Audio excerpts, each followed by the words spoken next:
Hello and welcome everybody to another episode of Pod Strickland. I'm your host Shwin and Poo, in this episode 387. Holy shit!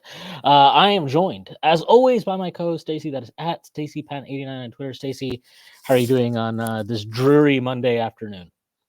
I'm in Pittsburgh. It is definitely cloudy, but Are you at the temple? What? You going to the temple?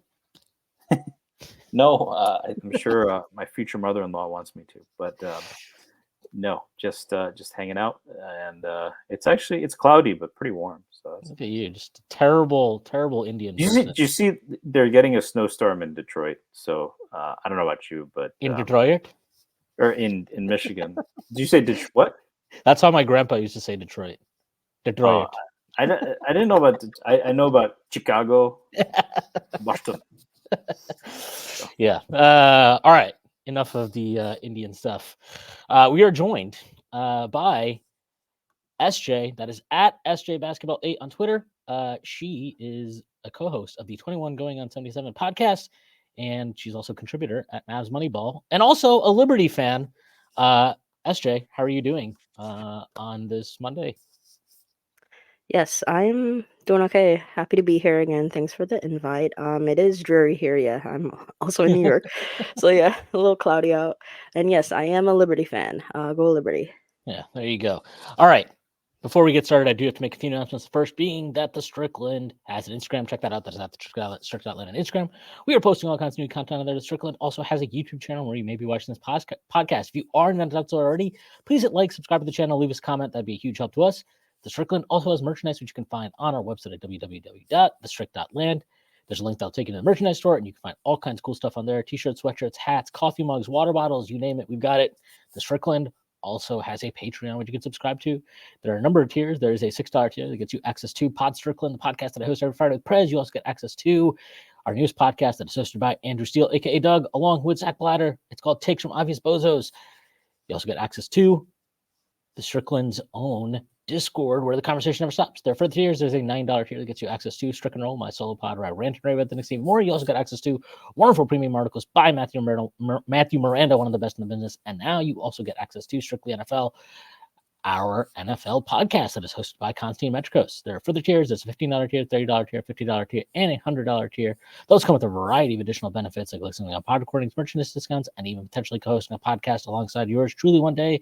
Whether you choose to subscribe or not, none of this would be possible without you. And none of this would be possible without our wonderful sponsors. BetOnline, the tournament is here. BetOnline is your bracket headquarters for this season with the best bracket contest out there, and odds, lines, and info on every game and every round right up until the national championship. You can access the most up-to-the-minute wagering information anytime from your desktop or your mobile devices, and even track your bracket real-time all the way through the tournament. Head to the BetOnline app today and get in on all the action. Remember to use promo code BELIEVE, BLEAV, for your 50% welcome bonus on your first deposit. BetOnline, the game starts here. We've got a great new sponsor. I love betting my friends and betting them on anything. Sports games, who's fast. That's what Cut allows me to do. The Cut app is a peer-to-peer social betting platform that's legal in 40-plus states. Cut has customizable odds, tracking capabilities, and an entire social network with group chats, user profiles, and rewards. All payments, no need for Venmo. Use our promo code BelieveNix, BLEAV, Nix, for a 10% welcome deposit bonus. Don't forget that promo code again. It's BelieveNix, BLEAV, Nix. Cut, put your money where your mouth is. I got to say, after doing all these ad reads, I don't actually know who listens to this shit, because when I listen to a podcast and they do the ad reads, I just skip ahead. So I'm always amazed that. Are you allowed to say that? It's not in my contract, pal. No, I don't. I mean, they just want us to read the ads. They don't care about what we actually talk about, because if they actually cared what we talk about, they'd probably not want to associate with our product. All right. The Knicks lost to the Thunder last night, 113-112. But I'm just kind of like losing ways to be like, to say Jalen Brunson is awesome in different ways, because I mean, I'm going to be honest. Like, I thought he was great last year. And I thought, yeah, I mean, we talked about it at the time. Like, if he can up his 3-point volume, he could even take a greater step. But I am at a point now where I'm like the way I feel about what is a superstar in the NBA is, a superstar to me is, are you an MVP caliber player? Which is why I've never felt that Jason Tatum is a superstar, because I don't think he's an MVP caliber player. I am at the point now where I'm like, is Jalen Brunson just a superstar? Because the shit he's doing with this team right now is unbelievable. I don't know the exact numbers, but like they basically have. I mean, somebody tweeted this. Nick's Muse, the account, tweeted this out today. But like they have the second best offensive rating in the league when he plays. When he sits, they have an offensive rating that would be dead last in the entire that league. offensive rating. It's 123, so I assume it's not season long team offensive rating, right? This is It's in 2024.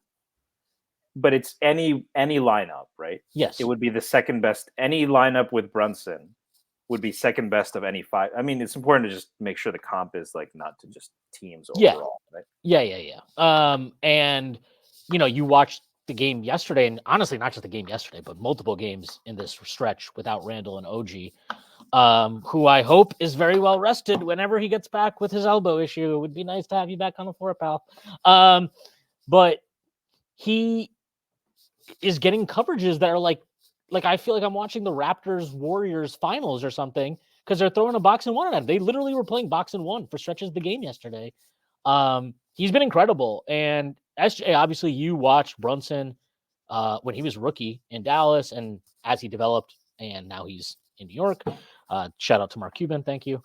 But like, I mean, I don't think I don't want to put words in your mouth, but like you would say that you probably weren't surprised by the level he got to last year, but do you think it's because to me, it's like, I'm like in real time, I'm like, how is this happening? How is this possible? Like the level he's playing at this year, did you see this coming or were you just, or are you sitting there like a lot of us are like, are you, what? Like, what is this? What have you done to Jalen Brunson?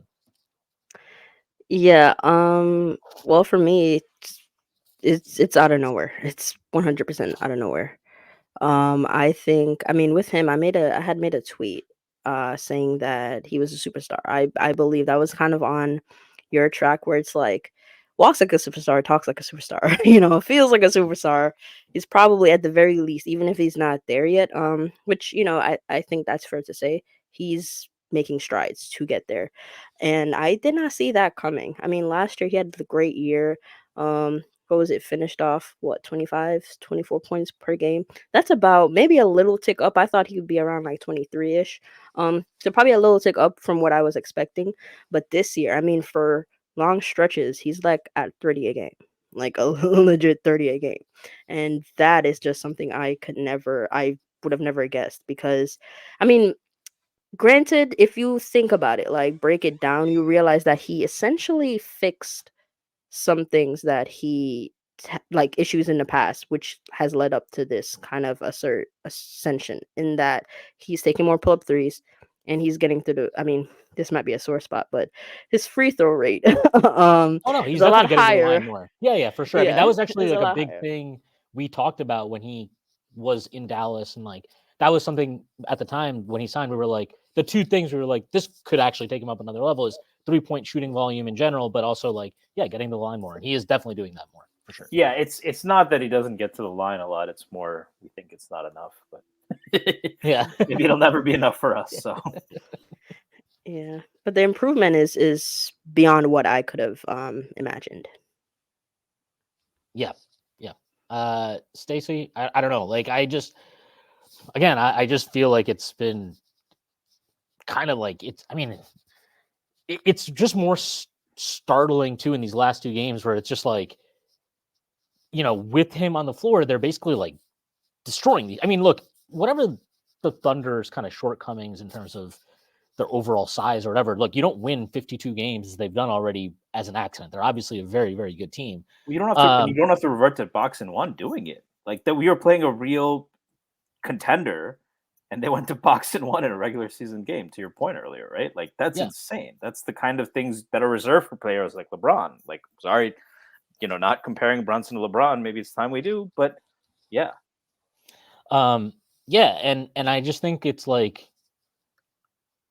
I don't know. When you watch these last two games, especially where it's like without him on the floor, they can't even function, and their spacing and like that's probably the craziest thing for me is, yes, the spacing has improved when they put Deuce in the starting lineup instead of Precious, but like you don't they have one guy in this entire roster without Randall right now who can like dribble the basketball in a half court set and create offense. And he's carrying them at like such an insane level where, look, as annoying as these last 2 games are or have been, because they've both been kind of gut wrenching losses, they lost 2 games by a combined, fucking 5 points. One was not against a very good team, but yeah. Right. Yeah, I mean, I know this person aren't a very good team. I also think they have been playing better lately. But and they have an insane. I mean, is it crazy to call Wemby top 20 right now? I don't think right? so. I don't think so at all. Dude. Yeah, he's top 20 to best me. defender in the league right now, right? And the top defender isn't healthy most of the time. No, I mean, getting back to Brunson, like it is something I haven't experienced really as a Knicks fan. I was a young kid when Ewing was here. That's the last time I remembered where like just because we have that guy, whatever else is going on, we have a chance. As great as Melo, I'm not as much of a Melo hater as you are, Shwin, or even close. I like Melo. Fuck Melo.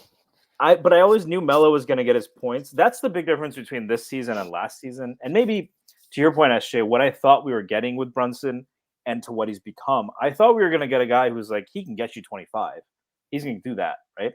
Is it going to elevate the team? And last year is a little bit more than that, but it was still he gives you that option where it's like, all right, we don't have an off, like we can't run something right now. Defense is too good. We just need a guy who can get us a decent shot. That was the big thing last year, and I think he did it to a level still even then that many people didn't expect. This year, what I see is he elevates the team.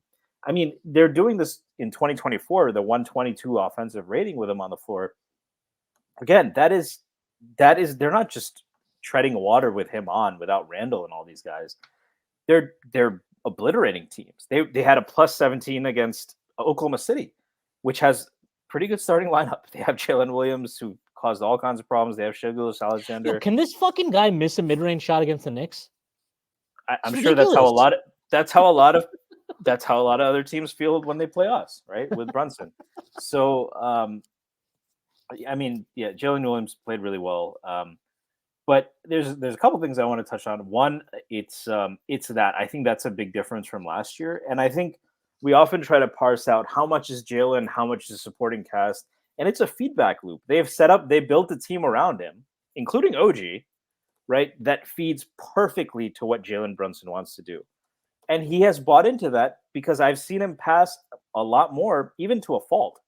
I think there's a lot of times where I'm like, dude, just it's contested, but it's 15 feet away. That's a really good shot for you. And he'll kick it out. Sometimes he kicks it out to Josh Hart. And I'm like, dude, definitely don't kick that out.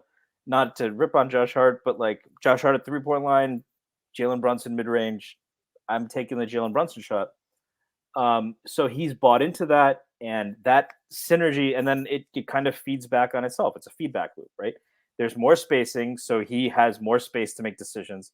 He's feeding into that by passing the ball more. Guys get more confidence. Guys start operating drives. Now Jalen Brunson gets spot ups. Now he's scoring more and more than he even would normally. So the defenders are playing him even closer, which creates more opportunities for him. And it just feeds into itself. So that's been a big part of it. He's also just the work ethic and the focus and the humility is insane. Like the guy has improved every year in the league. He had a really funny quote yesterday after the game where he was like, they asked him something about like basically the minutes that he's not on the floor. And he was just like, we got to be better even when I'm on the floor. I was like, all right, man. Like, whatever, dude. But that's what's crazy is they've lost 3 starters. And the starting lineup is still, by and large, obliterating teams. Not just win. Again, they were destroying OKC with their starting lineup. So he's just, and it's funny because the narrative early in the season was, the Knicks have a lot of depth. They're a really strong team, but they don't have a top superstar to take them over the top. And now we have the opposite issue, right? Now our issue is give me any series. I'm higher on Tatum than you. I do think he's an MVP caliber player. But in a series, do I think if we lose to Boston, it's because, well, they have Tatum and we just don't have? No, I think Brunson is on that level. The kind of guys who are having this impact, it's time to talk about it. The guys, not just the points, not just the stats, how they perform when he's on the floor. He elevates the team. He doesn't rack up 15 assists a game like Rajon Rondo in his prime, or Magic Johnson, but he is elevating the team. He plays within that construct, and that is a difference from last season when he's still great. And that, I think there's only 5 to 7 players that you could say really that you'd take over him from that, if that. And the last thing I'll say is that I think it's interesting. Like, there's this concept of anti-fragility. So, getting a little nerd here, but if you think of like a fragile system, it's something that you knock it down, it's done, right? Um, you can't rebuild it. You think of something that's robust, you think of something like a collapsible building that you can rebuild pretty easily. What's anti-fragile is like you actually hurt the thing, and it even in some ways gets better. And that's what it almost seems like you're seeing from Brunson. It's like you take away guys, and he adapts. He actually reaches in and pulls out things that he didn't have before. So I could honestly spend 2 hours. He's the best Knicks since Ewing. I think his chance to, as crazy as it might sound, to elevate himself when all is said and done into that. I think it's really Ewing and Clyde that are the two guys that are probably the two most revered Knicks in history. He has a chance, I think, to elevate himself to that level. And for all of the kind of frustrations we've had about injuries and losing these kind of games, we get to watch this guy every night. And SJ, I'll throw it back to you, because you get to watch a guy, probably regarded as better every night. You get to watch that, after watching Dirk. I'm curious, what has been the secret this stretch? Because you had Luka for a long time, you had Kyrie, things were still not. Has something clicked now, or is Luka playing differently? Because that is the guy, he's a clear MVP candidate as well. Yeah, I think with Luca, starting with Luca, I think his play, like when you look at it from the start of the season to now, I don't think anything is particularly different in that I think a lot of, things that he got criticized for, prior to the season coming, talking about, usage rate, how he plays, pace. I think he cleaned some of that stuff up. You look at the jump that the Mavs took from last season to this season, even before the deadline moves, we, ha- made a considerable jump in pace. And that Luca is a big part of that, in that he was much more willing to push the ball in transition as opposed to walking it up. And just little things like that, I think, made a difference throughout the entire team. You saw that he was willing, to play off ball a bit more. And those questions, I think, were answered. Then when you loop in Kyrie and that partnership, I think, a lot of people alluded to it. Last season, they didn't look bad together, but you could tell it was a duo that got together in the middle of the season. Chemistry wasn't really there. They were both hurt. I don't think many people kind of remember that, but Kyrie was dealing with plantar fasciitis, and Luca was dealing with various, like, he had a bunch of different injuries. But we were hurt, and they kind of cleaned some of the chemistry stuff up where you see them feeding off each other. It looks more fluid. And I think that has permeated throughout the rest of the roster, because we're much more of a, like, much more willing passers on the team, like, kind of throughout our lineups, especially in the starting lineup. And in this stretch in particular, I think what has kind of clicked the most is, one, I think the new guys, especially, and just the team as a whole, they've kind of caught on to the defensive scheme that Kid wants to run. It was funny, we were saying that after the trade deadline, I think they went on like a 4-game stretch where they won games, and then Kid was saying, "Oh, I have the personnel I want, so we're gonna get into all these defensive coverages." And then they did that, during the All-Star break, and came back and like lost 5 out of 6. And, amongst our Mavs fandom, we were saying, okay, yeah, Kid got, his hands on them. Like, they're doing things he, wants to do, and they can't really handle it. But I don't think it was that. I think it was just the matchups that we played during the time and how we wanted to play defense. It kind of didn't align. Like, we were playing good shooting teams with good shooting bigs. And our scheme is to protect the paint, and kind of give up a bit of threes. So that combination was just kind of pretty bad at the time, and I was getting frustrated with Luka in particular, not because of his offense, because he was in the middle of like a 30-point triple-double stretch, which is pretty impressive, but at the same time, I felt like his defensive effort during that stretch was lacking, and we were losing games on defense. So, not saying he was the main culprit, but he was one of the guys, like him, Tim, and I mean, you guys are well, very familiar with Tim and how he can get.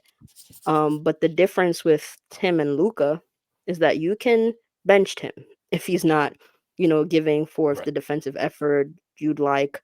But Luca, you're not benching him, so that's why at the end of the day, Luca, you have to, keep up that effort and not put guys in bad spots. And I think he's cleaned that up over this stretch, and we're seeing it kind of come together. And it's really defense. We're defending over the stretch, and our offense in terms of shooting, I was getting a bit worried about it because PJ came over.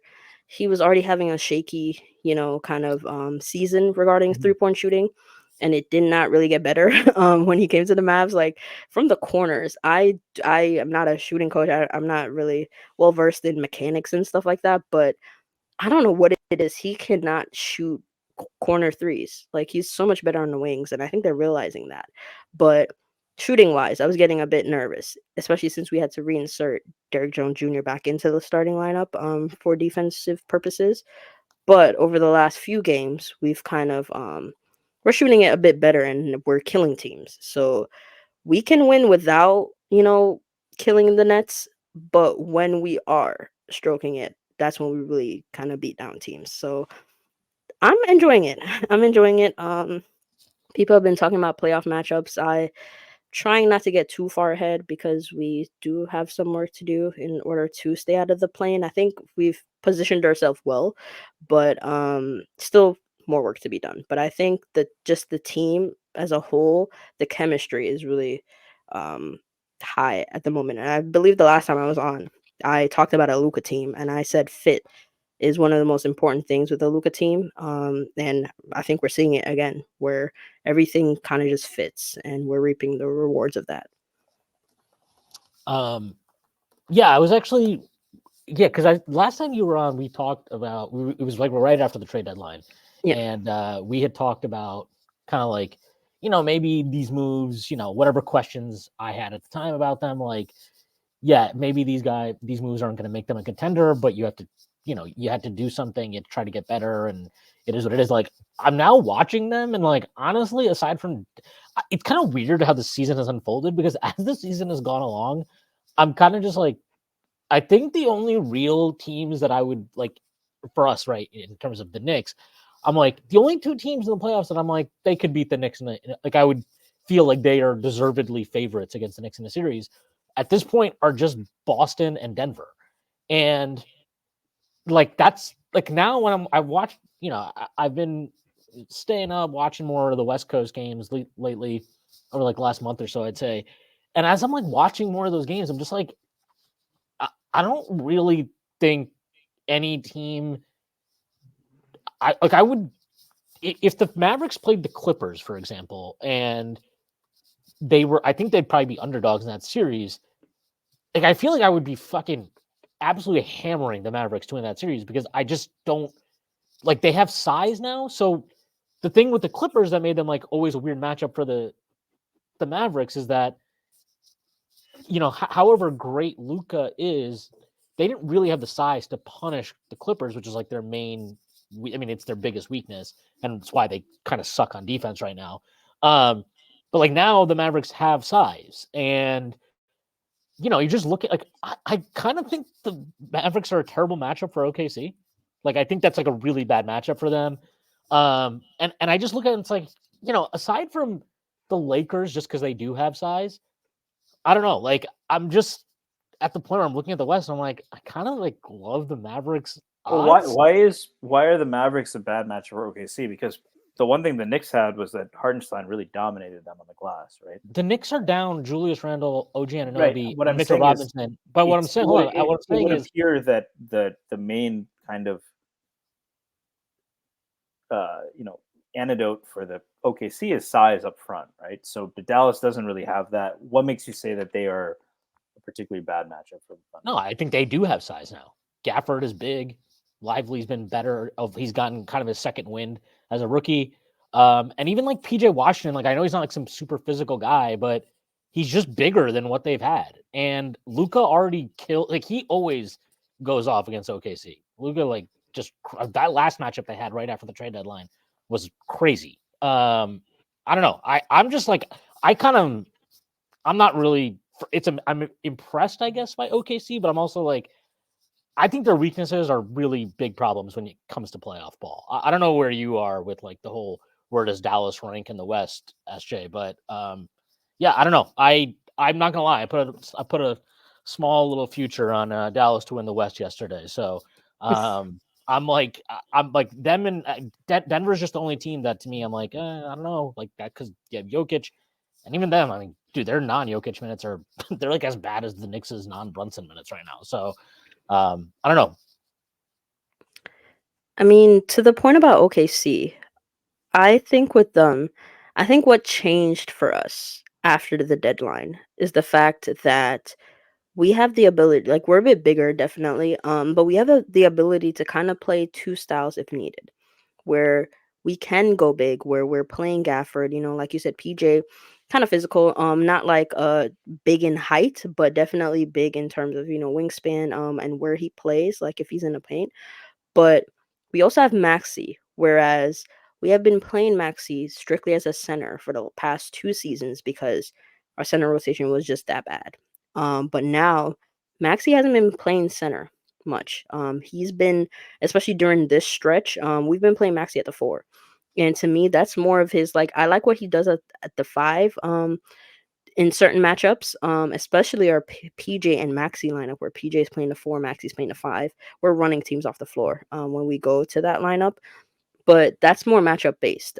And I think with OKC, where we can, use our size to overwhelm them, but at the same time, if they're, if it gets to a point where they're kind of stretching us out, Lively and Gafford are kind of, giving up threes or can't defend, the 5-out stuff as much, which is what we've been having problems with like Gafford and Lively, them defending 5-out. I think we could pivot to a Maxi, PJ front court and kind of help clean up some of the issues there. So I think OKC, I'd be pretty. I mean, it's gonna be a tough matchup. I think any matchup out west is gonna be tough. Like I don't think any fan base should be talking about any sort of easy matchup. Probably only Denver is the only fan base that could have some sort of comfort. Because they've seen their team kind of run through the West already, but much stronger conference. And OKC is one of the teams I'd be comfortable against. With the Clippers, definitely a tougher matchup. I think third time's the charm. I would be riding with my squad. If we definitely picked or matched up with them, because I think again we're different this time. Where you said their weakness is size, we can overwhelm them some. I just think in that matchup, Kyrie and Luca obviously have to really be at their best, but it just comes down to I think our defenders, where I think it's something that my co-host had said about this was in the playoffs 2 years ago when we were facing the Suns. Something about your best players having to guard and score. In that when you look at the Clippers, at the end of the day, their best options to defend are Kawhi and Paul George. But they're also even though they do have a lot of offensive talent, Norm Powell is pretty good. Russell Westbrook can still, run an offense. Harden's there, but still PG and Kawhi, they're still the guys on offense. And if you're tasked with trying to slow down, Luka and Kyrie, if it gets to that point and you're trying to score, I think we might kind of have the advantage there where, obviously Luke and Kyrie, they're not going to be the main ones guarding. Like we have a bit more defenders that we could cycle through, even though I don't think any of them are stopping Kawhi in particular. I don't think anyone of them is stopping Kawhi. But I like a group of, PJ, Derek Jones Jr., Exum, Josh. I'm a little lower on now in terms of defense, but he's not bad in isolation. And Kawhi, Paul George, they like to ISO sometimes. So I'm okay with cycling through kind of a group of those guys to help out on defense, and Luka and Kyrie kind of take us home on offense. But it's gonna be an intriguing series. I mean, fan bases are already at war. It kind of started once it became apparent that we'd creep up on the Pels for 5. But I think it'll be one of the more intriguing first round matchups, Mavs Clippers, if it comes down to it. So I'm excited for it. I want Luka to finally get his revenge against these guys, because at the same time it's cute saying, "Oh, Luka always plays well against the Clippers." Like, yeah, but I would prefer playoff series wins. So I'd like that. I'd like that matchup. Yeah, I definitely agree with that. And also, like, I don't know, you talked about the Mavericks pace. They just are more athletic this year than I think they've been in quite a while, to be honest. I mean, I remember even going back to like some of Carlisle's last season, seeing Mavericks fans constantly just be upset about, like, why are we the least athletic team in the NBA? And obviously, a guy like Derrick Jones Jr., he's a super athlete. PJ Washington is a better athlete than who you've had previously. Gafford and Lively are obviously way more athletic than the centers that the Mavericks have had in previous seasons. So, like, I think that part of it also kind of stands out, and especially against the Clippers, who are like not athletic at all.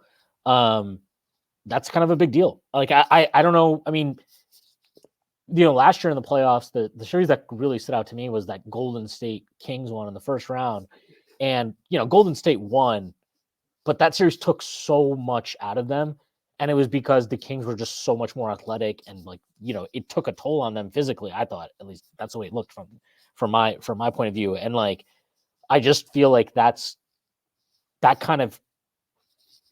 something that Dallas can do to some of these teams higher up in those playoff matchups. And, like, offensively, obviously Luka and Kyrie gives you two guys who can just create buckets in half court settings, playoff settings, consistently. And I don't know. To me, they're just. I would not be excited about playing Dallas. Like, there was points earlier in the season where I'm like, I don't know, man. If I got Dallas in the first round, I wouldn't mind that matchup. And now I'd be like, I definitely do not want to see that team. I have no interest in seeing them right now. I think they're the most dangerous team to Denver, as far as I'm concerned, in the West. Yeah, and I also, they made a bold couple of moves. They got Gafford, they got PJ, and I would ask, without making a referendum on any of this, how much do you think that's played into kind of making them a more dangerous team?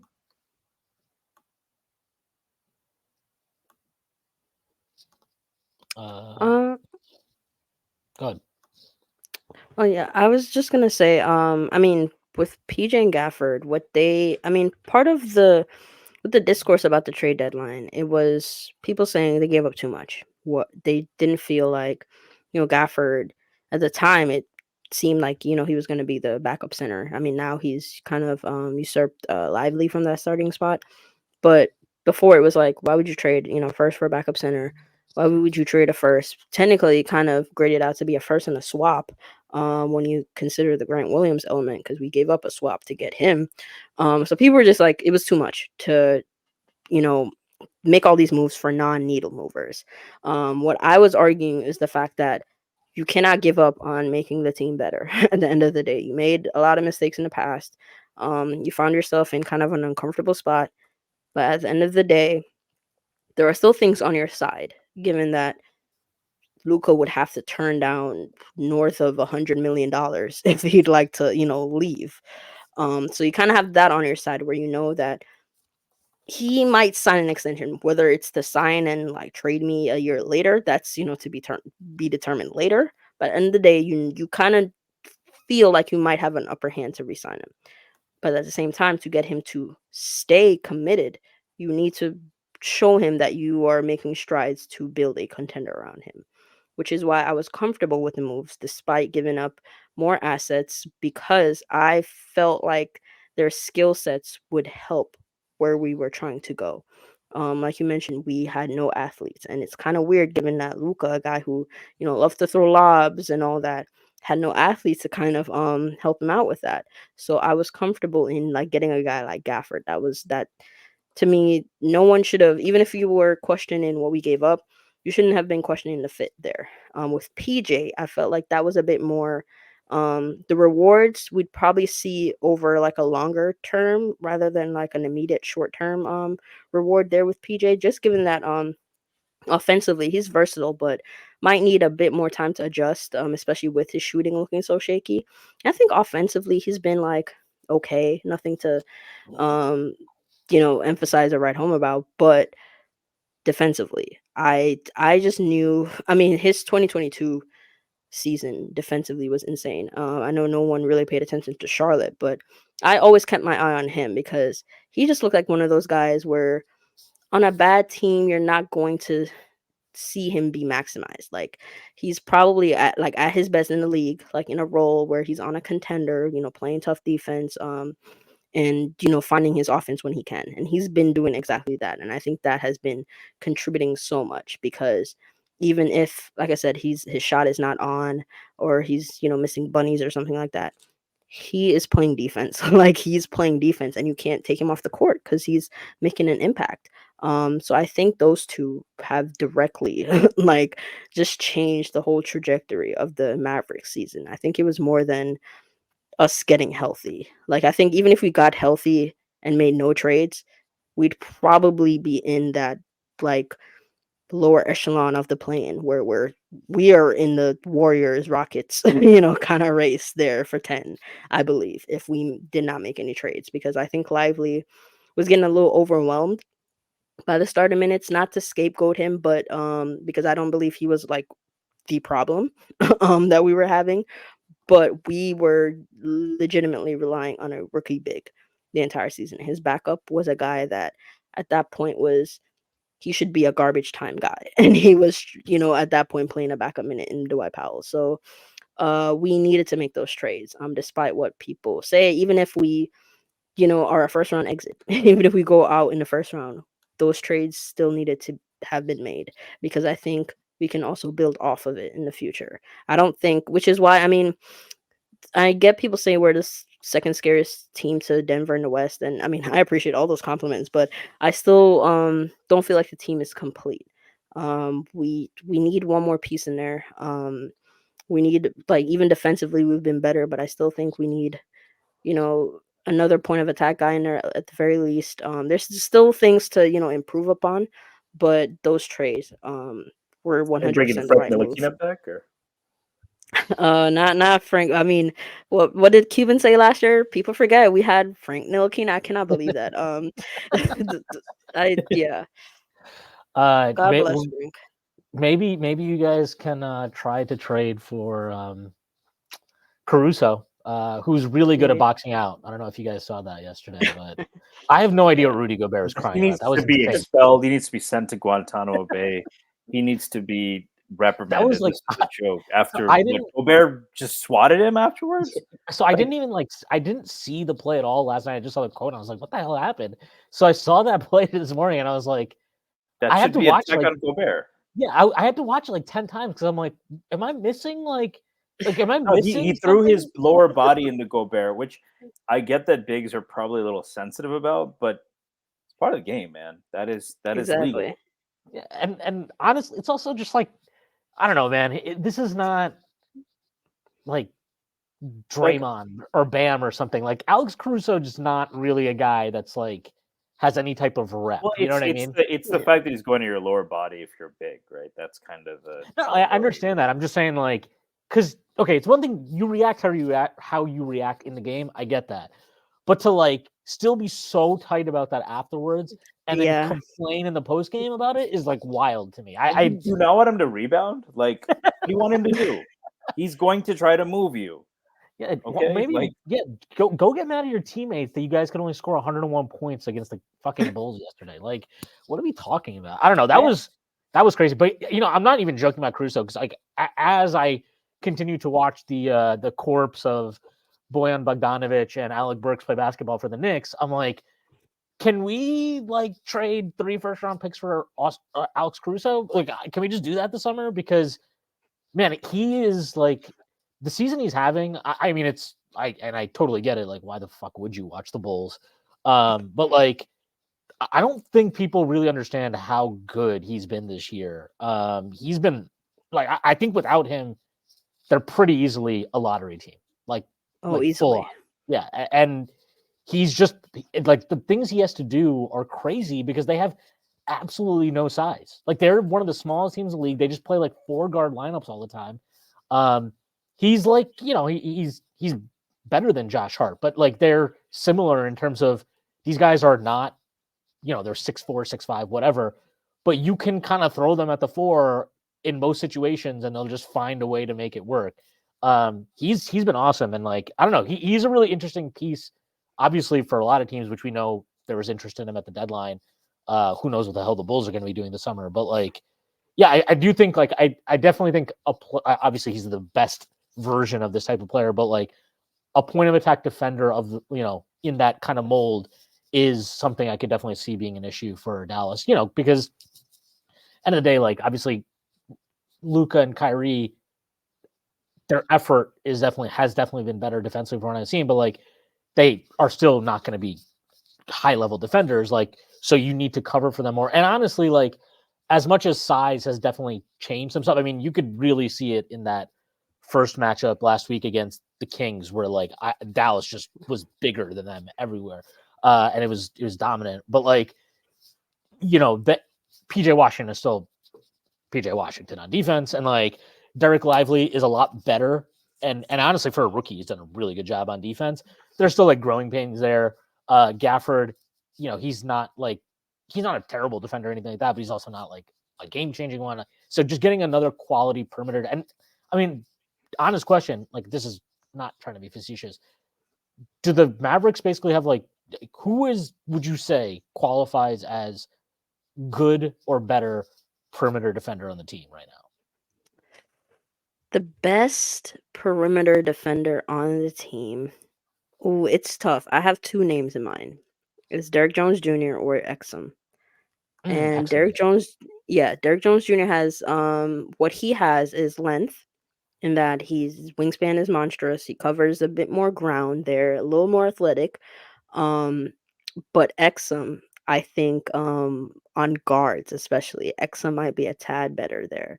Exum in the 4th, like you mentioned that Kings game. Well, the second one, Exum like completely shut Fox's water off in the 4th, like before he made his big shot. But on guards, Exum is screen navigation is ridiculous. He recovers well, super smart IQ. Derrick Jones Jr. just has his edge is like length. He's a bit more lengthier. But I think both of them are just ridiculous in terms of point of attack, and we have both for the minimum, which is just absolutely ridiculous. But I would probably give the slight edge to Exum. Has Exum, how has he been? Because he missed a bunch of time in the middle of the season, and I know he was playing pretty solid to start. Has he been good since he got back?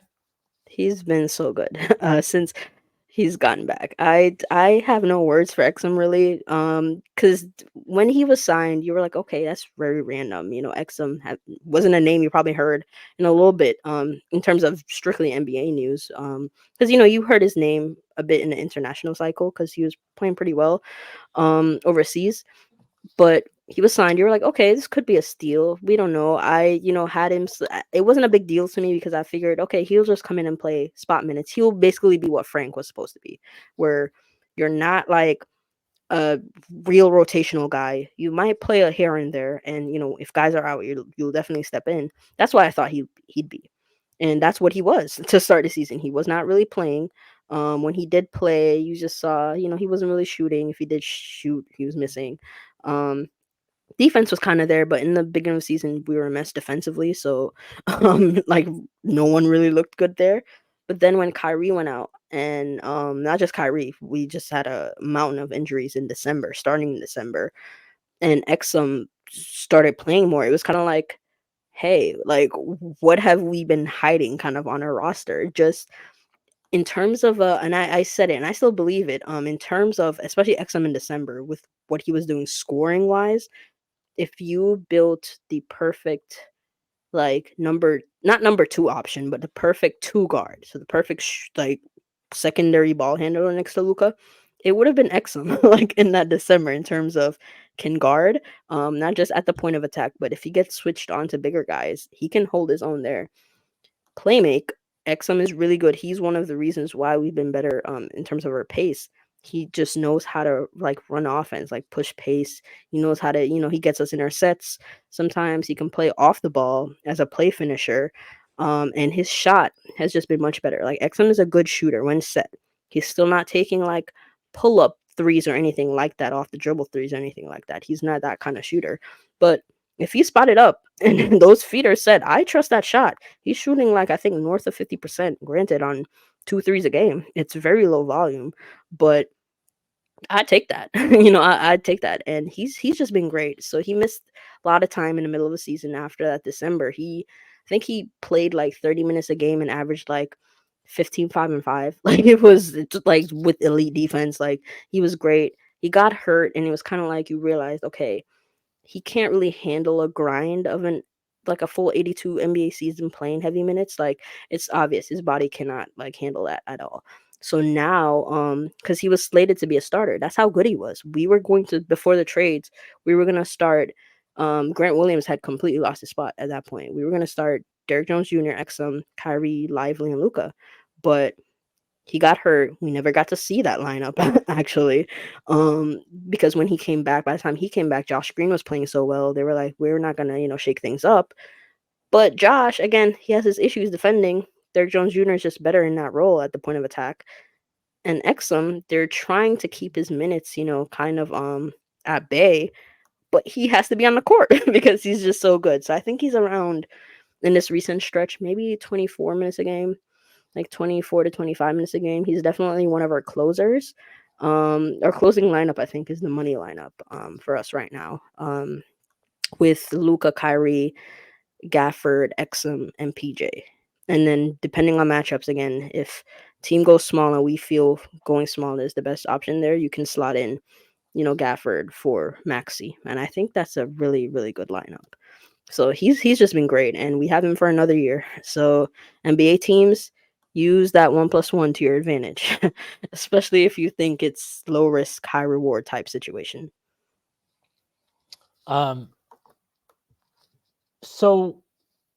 I mean, would you say that like is Exum now like somebody that you're just like he has to close every game, or is it still kind of like depending on the matchup or whatever?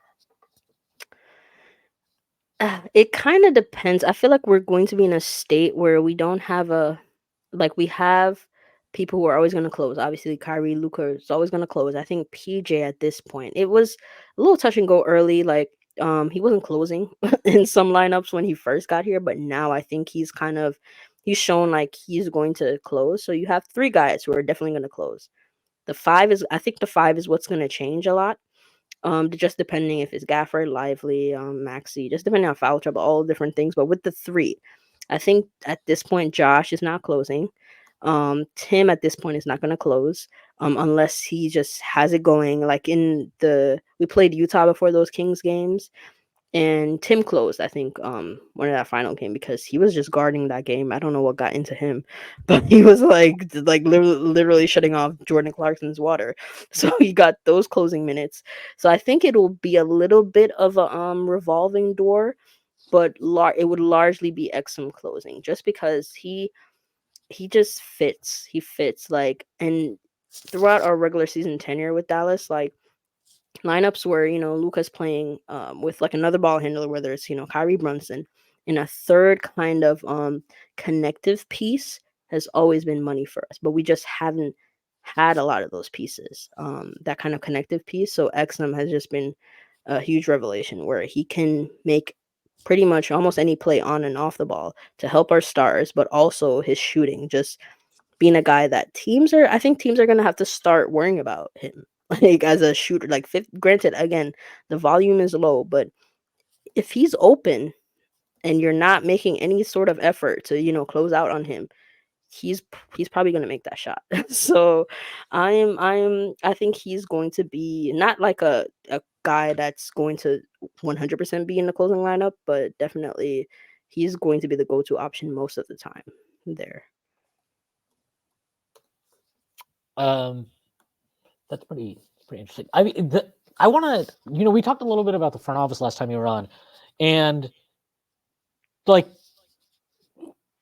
is stuff like, like you mentioned, Exum when he got signed. Like I remember when everybody saw it, we were all just like, wait, okay, Dante Exum's back in the NBA. Cool, interesting. But just like stuff like finding value in that in a place like that, right? Like where you're kind of you're basically trusting. Yes, but like, do you have seeing that signing, seeing how he's played, obviously seeing the moves that Dallas has made at the trade deadline, and kind of how that's helped take them to a higher level. Like, do you feel like you have a more confidence now that this front office can kind of like be the one to build Dallas back into a true contender and achieve that? Or is it kind of like, are you still kind of exactly how you felt previously? Honestly, I think I have to wait until the summer to see what they do to build off of this to make a determination, because at this point they're a bit too confusing for me to make a solid kind of statement about what they are. Because you think about last year and what they did. To me, nothing they did in the offseason made sense. And this is not even taking, hindsight's perspective and saying, oh well, of course they didn't make the playoffs. Of course you're gonna feel it. No, like even in the moment, like that JaVale McGee contract, I was so disgusted. I was so disgusted when they were reporting that we were in a fight with the Bucks for this guy. I was like, you just played him off the floor in the playoffs. Why are you in any sort of negotiations for a guy you just played off the floor? It made no sense. I was so upset. And then when they reported the number and we gave this guy $6 million, 3 years with a player option, I was just, that to me, that does a lot in terms of negatives. And then you look at Wood. Hated that. I did not like Wood. Everyone who kind of follows me know Wood. I hated Wood. So when that happened, I was so upset because I was like, He's like first the of all, you most traded for, unserious basketball player ever. he is just, I was like, you traded for the biggest loser in the league. The biggest loser in the league. You traded a first round pick. I don't even care if it was, I mean, some fans see it as inconsequential because they traded 26 and they said they were gonna, like, Hardy was high on their board and they were gonna take Hardy at 26 anyway. So they were like, oh, it was inconsequential. No, it does not matter. You traded a first for the biggest loser in the league when no one would give up a first for him. No one would. And you were the only team that did it, which is why Houston said, see ya. Houston took garbage. They took garbage just to get rid of him. And they traded for him. Nothing made sense. So I just think and then again, the Brunson fumble. So I think everything with last year was just so confusing. And then they come into this year and then they hit on the margins. I think pretty much all the margin moves worked. Like I think everything they did pretty much worked. Even you could say, oh, they gave Grant a contract, made gave up a swap. Fine, that's a little bit but in the moment, I don't think that was a bad move. You needed to upgrade. And if we're He's talking hooping in about Charlotte. yeah, he's hooping in Charlotte. But if we're talking about butterflies effects, we got PJ out of it, and then you look at what we did with Rashawn Holmes's contract, where we took on his money for a first, and we drafted Omax, then we used Rashawn to get Gafford. Then again, the margin moves in Exum, just a complete steal, and again we have him for an extra year, and we can kind of, if he again hits it off, if he stays relatively healthy, you know, continues this strong play next season, we can do what the Clippers did with Batum. If he's up for it, of course, if he wants to stay in Dallas, we can do what the Clippers did with Batum. We'd have early bird rights, give him a little bump, and then sign him to a bigger deal if that's what he wants. Again, this is if he this play kind of sticks. But with Derrick Jones Jr., again, he was one of the last people I think signed in the offseason, and he pretty much has been just great for us. Some people are a little bit concerned if we're gonna lose him. I don't know. I think we have the Bay, I think, this offseason, and I don't think he's gonna command a super high contract to be like he's played well. This is definitely a career year for him, but I don't think it's enough where he's getting somebody's like MLE or something like that where we won't be able to match it. I don't see it like that. So I think if he wants to come back, I think we'd be I think we could be able to give him like a pay bump where it's not too like he wouldn't be taking like an egregious discount to come back or something. So I think what they did this year is just a complete 180 from what they did last year where it's like I don't know who you really are. Like you've made. Cause I feel like the Porzingis move, like in the moment, I hated it so bad because I didn't like Spencer Dinwiddie. Bertans stunk, and we gave up a second to do it. So I And was like, we You got to keep arguably the gave up. Latvian quota up, right? So you get another Latvian back in Bertans. So Really, and we arguably traded the not arguably we traded the best player then to and a pick to get back garbage really.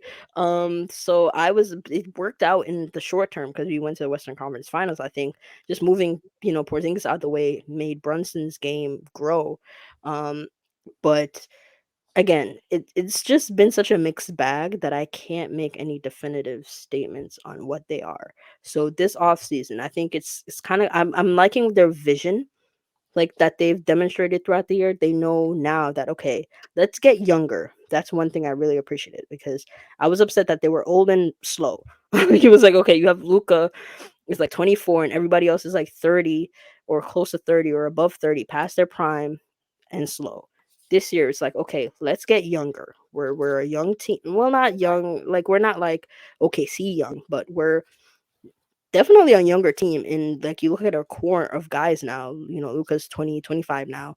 PJ's 25, Gafford's like 25, 26. Lively's 19. We have Omax, Hardy. So we have young guys now. And we have athletes. They're prioritizing defense. And I think now in the summer I'm looking for certain things. I'm looking for to see what they do with Tim. And I mean, since this new regime came in, they've been trying to trade him. Like they've tried to trade they're him gonna do it the easy way, or they're gonna do it the harder way. But they're gonna trade. they're gonna trade. I mean, they've tried every single deadline and every single offseason to trade him. And I think this is the offseason that it's gonna happen because he's finally expiring and we do not need him. Like in the past, it was like, okay, if we trade him for nothing or if we trade him for somebody that's not an upgrade, we can't really replace him with what in terms of like he could never defend, but we didn't really have outside of like Luca and now Kyrie, we didn't have a player that took threes at high volume and that could make them at a good rate. Tim at the right now he's super inconsistent right now. He's like not really making anything, but teams still respect him beyond the arc. And if you look at our team, we have guys that teams don't really care if they shoot. Like teams not really again, XM's numbers look good. Teams don't really care about XM's shooting. They don't care about Derrick Jones Jr. They're kind of sagging off PJ with his numbers going down. They're not guarding Josh. Yeah, they're not guarding Cleveland. Yeah, so like Tim, that's why as much as Tim has been bad, some of our fans have to understand he still has to play because he gives them that element. But with Hardy still developing and with how our team identity, the direction we're going in, Tim sticks out like a sore thumb. He can't play here anymore. And I think the front office coaching staff, they're realizing that now because Tim's minutes, if you look since the trade deadline, he's playing like 14 minutes a game now, 15 minutes a game now.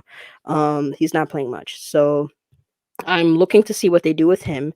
And I think Josh is becoming Josh Green.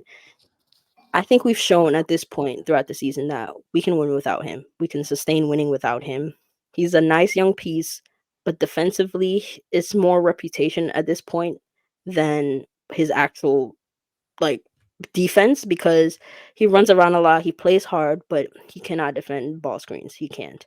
And I think I would like them, given that we're short on. Is Pat Bev? He run around and trick y'all. Wait, he sounds like Iman Shumpert a little bit, to be honest. Like Iman Shumpert was known when we had him as like a great defender, but there are some massive shortcomings there.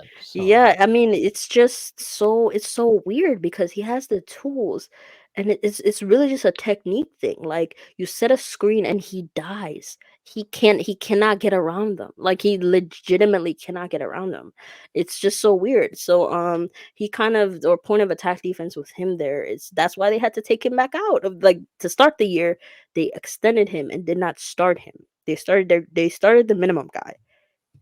He played well. You got put back in the starting lineup, and you had to get removed again. Like, I think that those are issues that they have to monitor. And I think given that we're low on assets now, he should be used as a trade chip in the summer to upgrade. Like you talked about Alex Caruso. I'm sending Josh Green to the Bulls easily for Alex Caruso in the summer if that's something that comes up, and like I'm doing that without blinking. Like, I don't even care. So I'm waiting. I'm playing a waiting game with them because some fans, they love the front office right now because of what they did at the deadline, but I'm gonna be a bit more reserved because we're not complete yet. We're not complete yet, and at the end of the day, I think with GMing any sort of front office job, results often, are more important than the process, even though the process is important. But you can fail up, just as much as you can, do a good job and not see great results from it. So I'll wait for results before I, make any determinations. It sounds a little bit like what the Knicks are going through with Quinn Grimes, where he's a really Mhm. promising young player. I don't want to say he plateaued, but there were, even on defense, to your point, there were certain shortcomings he had. Green, I think it was a little bit different from Josh Green. Josh Green has like the physical tools. Grimes, it showed up more where we'd put him on someone like Jason Tatum, and it's like, end of the day, he's still only 6'4", and there's only so much you can do. I think the other thing I'll say is that I don't know about Shwin, but for me, ever since I saw Tim Hardaway get outplayed by Spike Albrecht in a national championship game, that's always been a little bit of a sore spot for me.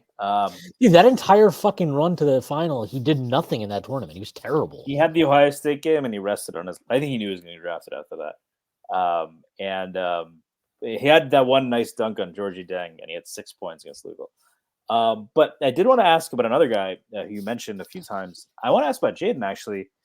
He was the guy I liked a lot of the draft. I don't think he was great for the Knicks at the time. We saw it quickly. We've just generally been a guard-heavy team, except right at this second. I am still on the Bones Highland train. Shwin is not a believer in that.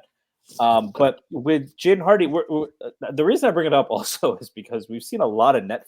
There was a Nets fan who tweeted, Cam Thomas has a higher ceiling than, Jalen Brunson. Someone tweeted that yesterday with a lot of support. We don't need to debate that, but I am curious because my feeling, honestly, is that I've watched Jaden Hardy play a lot. He seems to have a lot of the same skills. I think he's a little bit better a passer, probably not as physically imposing as Cam Thomas. My hot take is if you flipped Cam Thomas and Jaden Hardy, I actually think Jaden Hardy would be even or as good on the Nets. And I don't think Cam Thomas would help the Mavs as much. Can you give us a sense of with Hardy, his 3-point shooting? I know earlier in the season it was really bad. He's back up to 37%. Having that third kind of guy who can stabilize your bench units, because you can stagger Luke and Kyrie, but it's still great to have another third ball handler. Can you tell me more about, because he's still only playing 14 minutes a game, seems very talented. Curious what's going on with Jaden. Yeah, so I mean, to your point, just to touch on Cam Thomas a bit, as a scorer, it's not close. Cam Thomas is just much more polished. Hardy right now, it's a little like we're still, I mean, the obvious role is, microwave bench scorer. Like he fits into that, kind of archetype. Is definitely one of those, Clarkson, Lou Williams, Bones kind of variant. So that's definitely his comparisons there. But in terms of like as a primary ball handler, he can't handle that. He can't handle, and it's been apparent like his first summer league, his second summer league, anytime, and even in when he was in G League Ignite, which dropped his stock. If he's a primary like ball handler where he's defenses are keen in on him, but he's responsible for running offense. He can't do that consistently. He can't consistently make the right reads. Sometimes he has, gets tunnel vision. And he at this point, like you said, Cam Thomas is a bit more physically imposing. Yeah, he's not strong enough. Sometimes the 3-point shot is definitely back up. And we always knew shooting was a strength. So when we see Hardy at his best in the lineup is when he's spotting up. He's great on catch and shoot threes. When he's attacking a tilted defense, like off the catch, so he can dribble into like a pull up mid range. That's when he's at his best. It's not necessarily when he's like running offense. So I think Cam Thomas has him beat there, where you're not. I mean, if you're running offense through Cam Thomas all the time, you're exactly where the Nets are in the lottery. But he can get his game off at the end of the day doing that. Hardy is a bit more harder for him to do so in the league at this point.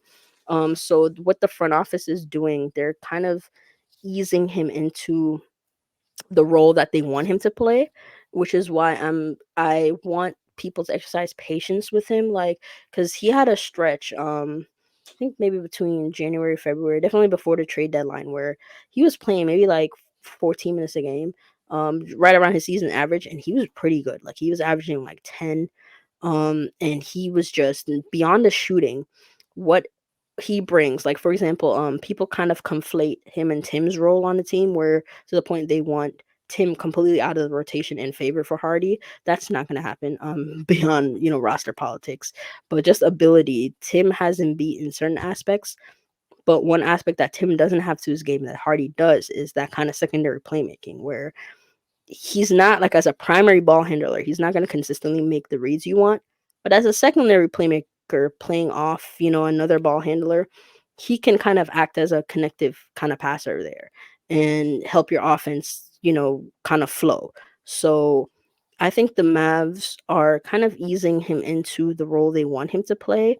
After the deadline, with everyone getting healthy, it's been hard for him to get minutes. Because if you look at who's he's playing behind, you have Luca, Kyrie, they're playing, 35 plus minutes a game. You have Exum at this point. When Exum's on the floor, he plays when he's playing with both Luca and Kyrie, kind of, plays a small forward role, but he plays kind of like a lead guard role. Like if Kyrie and Exum are the two ball handlers in the game, Exum is probably running the offense. Like Kyrie is playing off ball and Exum is running the offense. And with Jaden, what's different again with him and Tim is that you can play Tim at the three. As much as I hate the three guard lineups with Tim because Tim can't guard, he still has enough. Yeah, he still has enough size where you can put him at the three. Hardy, you can't play him at the three. So it's We a had, we, little. had It's a, we had a whole season once of Tim at the 3 and Courtney Lee at the 2. Really fun oh season. boy, yeah. But I mean, yeah, it's just little things like that where I think it's frustrating for some people thinking that he can do more and the front office isn't giving him the opportunity. But I think they're playing it right. They're not overwhelming him because there's some stretches where you put him in the game and he looks just flat out awful. Like he just looks awful. Where he's getting like I in the Houston game, like he played his stretch of minutes. His second stretch of minutes went better, but his first stint, he was just awful. Like he came in, was hogging the ball. Like Kyrie's on the floor and he's like trying to take Jabari Smith off the dribble. And I'm like, Hardy, pass the ball. Please pass the ball, pass the ball. So there's, little things in his game that needs to be cleaned up. But I think the front office is playing it right. I know people won't agree, but I think easing him into the role you'd like is a better option than kind of just thrusting him there and letting him fend for himself. I mean, do you So think that I helped? Do you think that helps guy? Do you think that helped a guy like Jalen Brunson? First couple of years, 6 man, not really. Do you think that helped his development to draw kind of a parallel there? um mm, it's tough because Brunson, I think it's a little difficult to compare Brunson Hardy just because Brunson is so much not Brunson, sorry, Hardy is so much younger than Brunson was. Like even though Brunson took a little bit of time in the league, Brunson was still a bit more polished to some degree, where Brunson was still a steady point guard, even as a backup. Hardy's not a point guard right now. So that's another thing where his build is point guard like, but he's really a shooting guard when it comes down to it. A shooting guard. So to me, he's gonna be like a combo guard. That's mainly like a scoring guard that can make reads, but he's going to score the ball as a two. That's to me his kind of ultimate what his career is going to look like in his ultimate position. But with Brunson, there were things with Brunson's skill set that even though he was still developing and certain things needed to be cleaned up, I think Brunson would have benefited more from increased responsibility earlier than a Hardy would. I think you just overwhelm Hardy and he would lose his I feel like that's what happened in G League Ignite, where he was the guy on that team full of prospects. just did not look good at all. And even in summer league, you see like he's a guy that he's always confident, but you can start to see him kind of lose a bit, like if things aren't going well for him.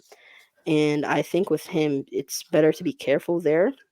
Whereas with Brunson, I think he actually would have benefited from a little bit more responsibility, which is why I mentioned Porzingis. Like when Porzingis left, Brunson to me benefited the most from that because we cut out we started to play the same style throughout the game because I don't Brunson and Luca kind of play alike in not like the exact game, but like with what they do, like in the terms of like kind of iso ball sometimes, and they're gonna dribble, they have footwork, they're gonna pivots. Brunson is much more paint oriented, floaters and stuff like that. Luca has But all wouldn't that, but having a stretch five next to him help that? Like yes, KP is a stretch five who should create more space, right? So I mean, I'm not disagreeing. I'm but just yeah. Yeah, but the problem there is the hierarchy in that Porzingis he believed he was the second option. He wanted post touches, back there. So Yeah. Brunson really like when Luca was off the floor, the offense was really okay. Let's try to like his Porzingis time. Brunson was like throwing entry passes like the whole time, like he was on the floor kind of thing. So when Porzingis was out of the way, it became okay. Luca's off the floor. Brunson, go nuts. It was like Brunson, you have the, and we were still, well spaced. So it was like Brunson, you have the spacing to do your thing, and he took off with that instead of trying to it became a burden, playing Kristaps's offense. Yeah, At the time. I kind of want to touch on that because there's been a lot of talk. You look at it, Porzingis is balling in Boston. Obviously, Brunson's having a lot of success, and you have Luka who's an MVP. 35, 9, whatever he's averaging. And I think to some extent, it's fun for us. I'm sorry for a lot of Knicks fans. We got clowned for that Porzingis trade. It is a little fun for us to have, but I do think there's been a little bit more because if you look at that team, they had Brunson, Porzingis, Luka together, which 3 future really great players. But one, Porzingis was coming off injury. I think he has matured. If you look at his interviews now, if you look at how he's playing in Boston, even how he played in Washington, it seems like the trade from Dallas was a bit of a wake-up call. It doesn't seem like to your point, and I agree with you, he was demanding post touches and all that. It seems like he's matured a little bit. And with Brunson, he's also gotten better. Like, I don't think you can deny that, right? Like, I guess how much of it was just that situation and how much was it bad luck with timing where like if you had these 3 guys with just a little bit more maturity and health from KP, right? I think his defense was also not nearly as good in Dallas as it is now because he just didn't have the explosiveness. Brunson being a little bit further along, and Luka's matured too, right? You to your point, like he's committing on harder on defense. How much was it just kind of unlucky timing versus Dallas mismanaging it? I think it was all of the above, honestly. You mentioned timing. That's one of my main reasonings for not working. Just the timing. It just didn't work out. I mean, if we touch on Porzingis, when he came here,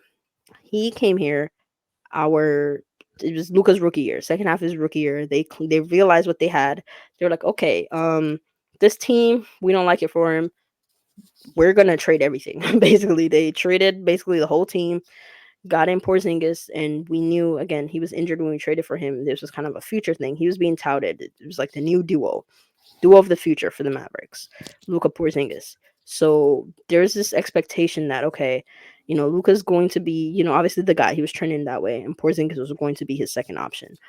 And I think when Porzingis came back, I think one thing that kind of threw everybody off guard was how good Luka got immediately.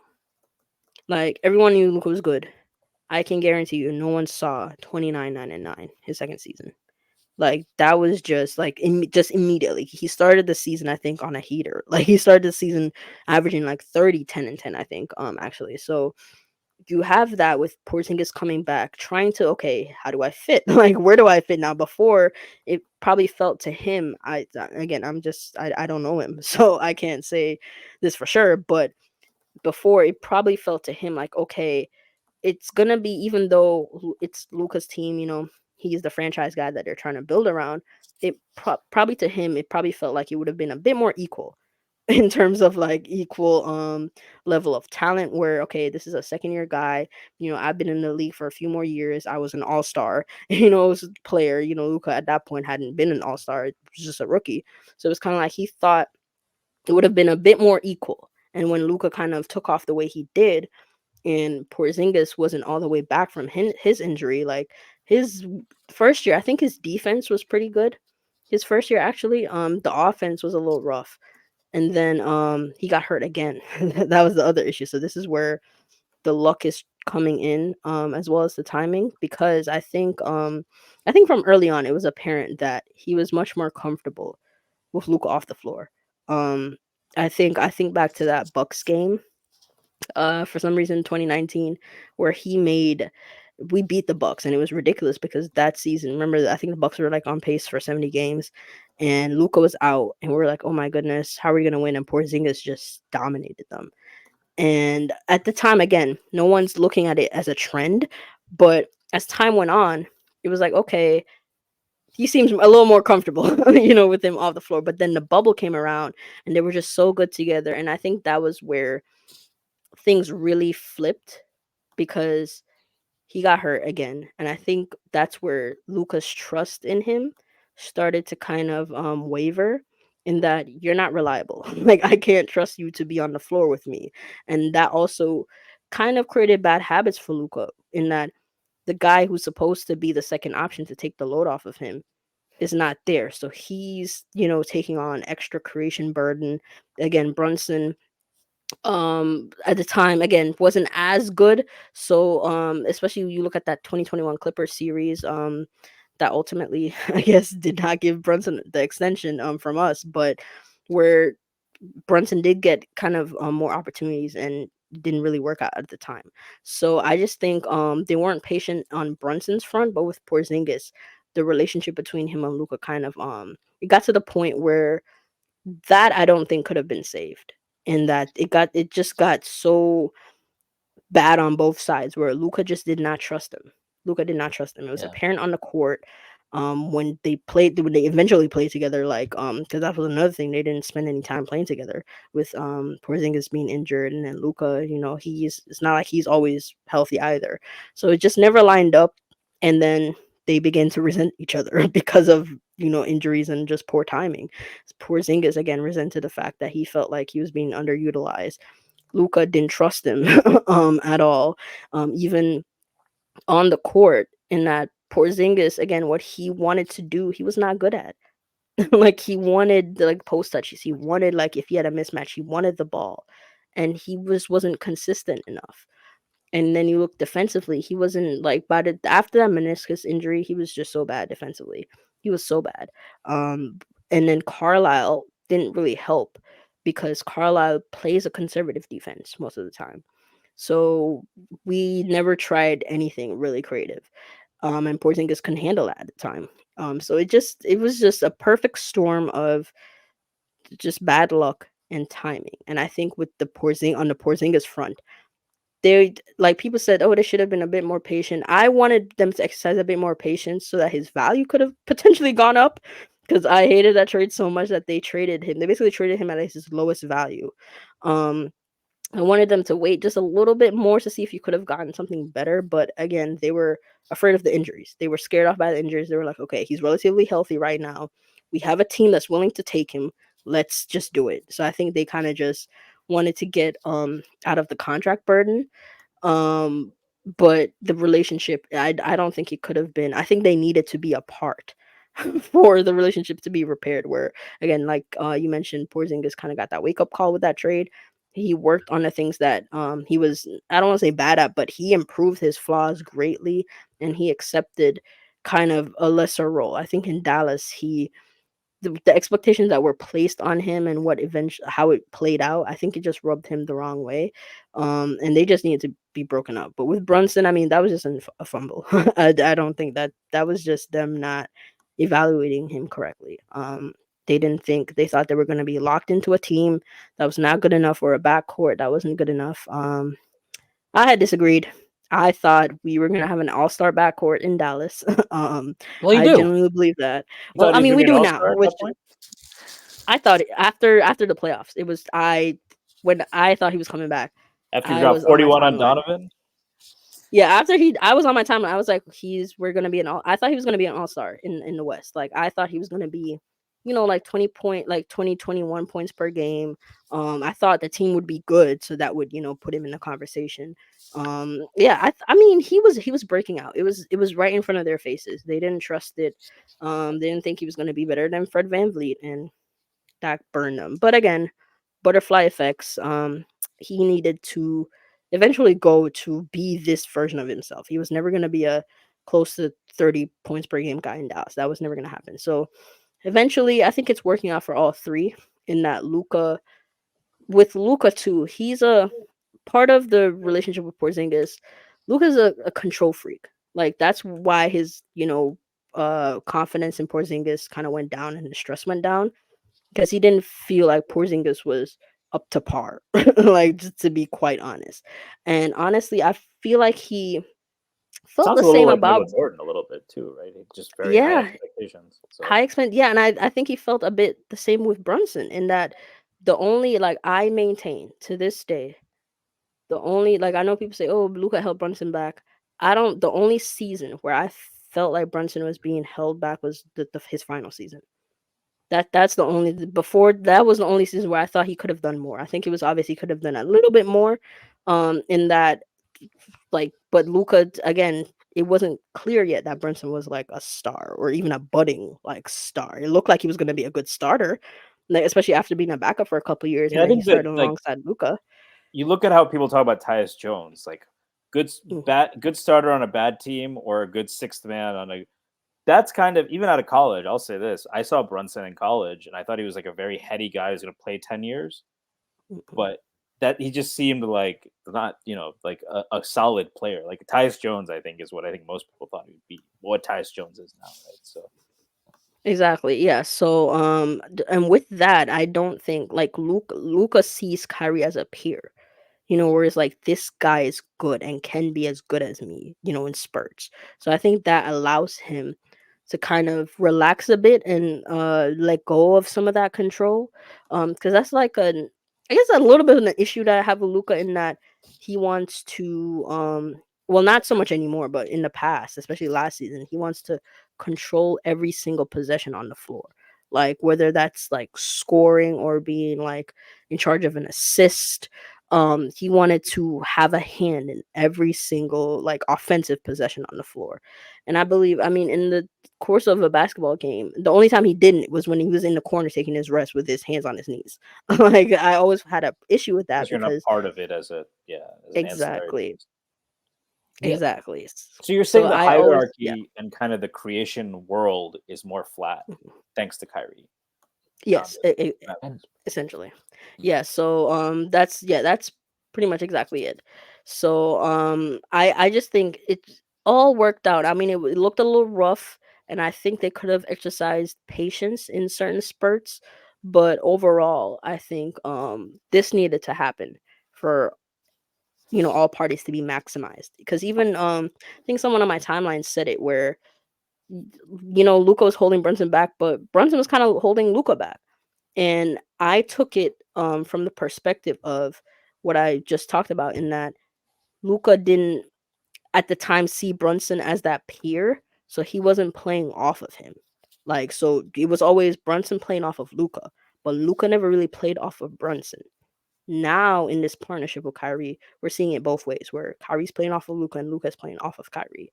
So I think this needed to happen for all parties to be maximized. Again, looked rough at certain points, but I think this was better for everybody involved.